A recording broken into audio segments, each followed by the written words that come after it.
Good afternoon, Miss Melody. Yes, ma'am. Good afternoon, ma'am. Okay, Miss Melody, can you tell me about yourself? My name is Melody Patron. I am 28 years old. I am single mom. I live in Kamaligan, Batan, Aklan. Okay, I have few questions for you to answer, so let's start.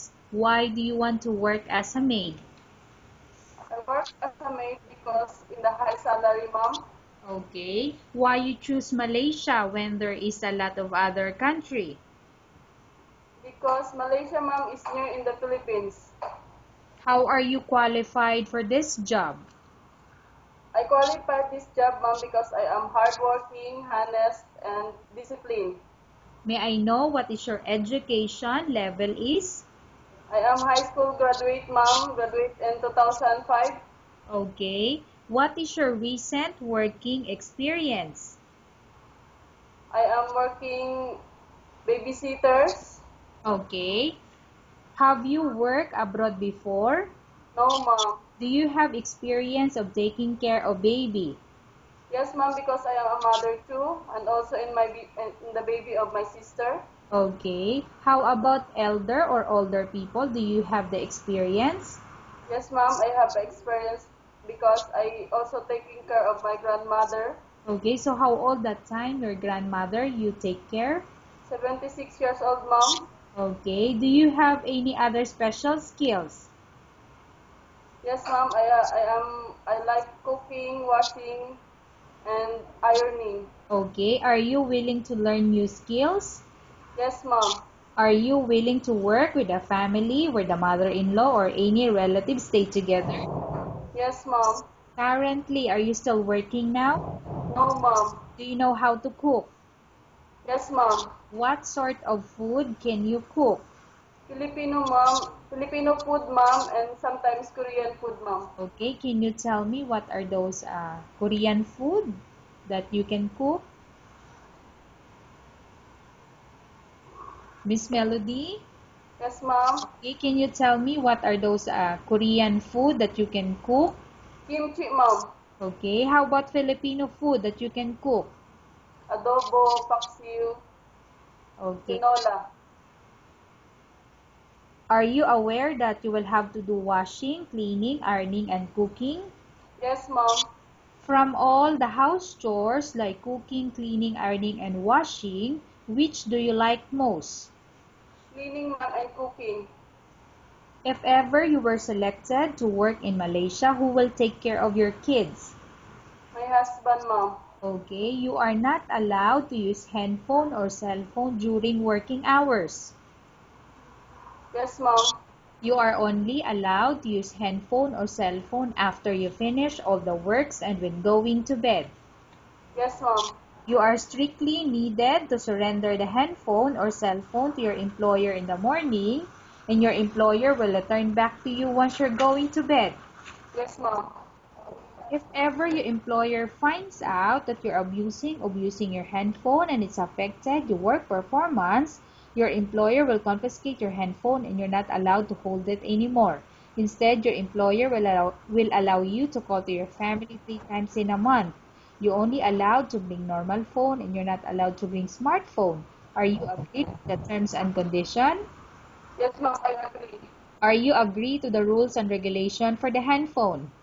Yes, ma'am. How many years is the contract as you agreed and understand? 2 years, ma'am. Can you describe for me your ethics or your attitude?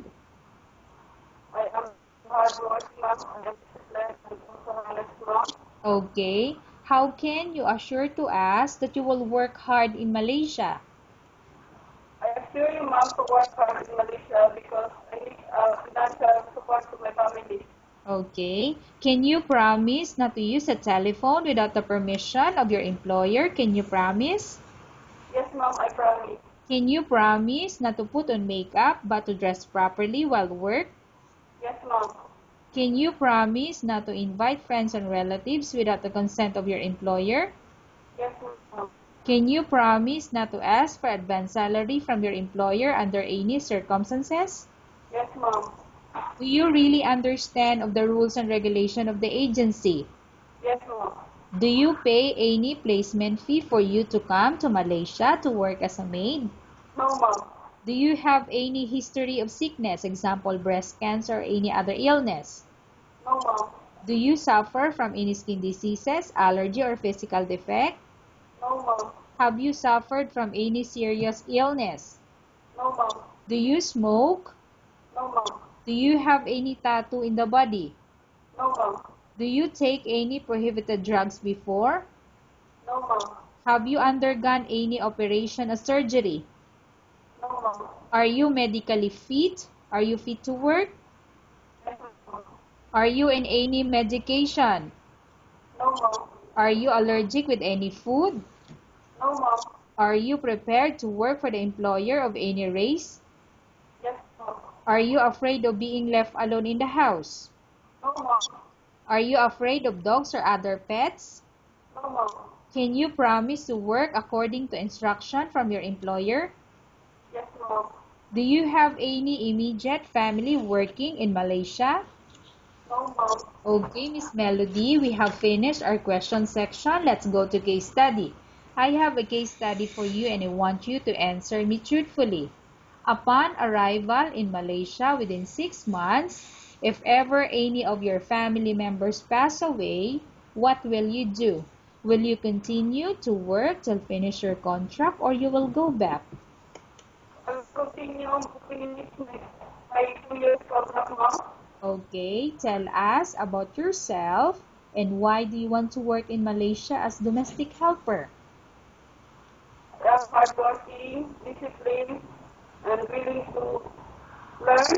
I want to work in Malaysia because it's high salary. Okay, Miss Melody, what do you want to tell to your employer who's watching your video?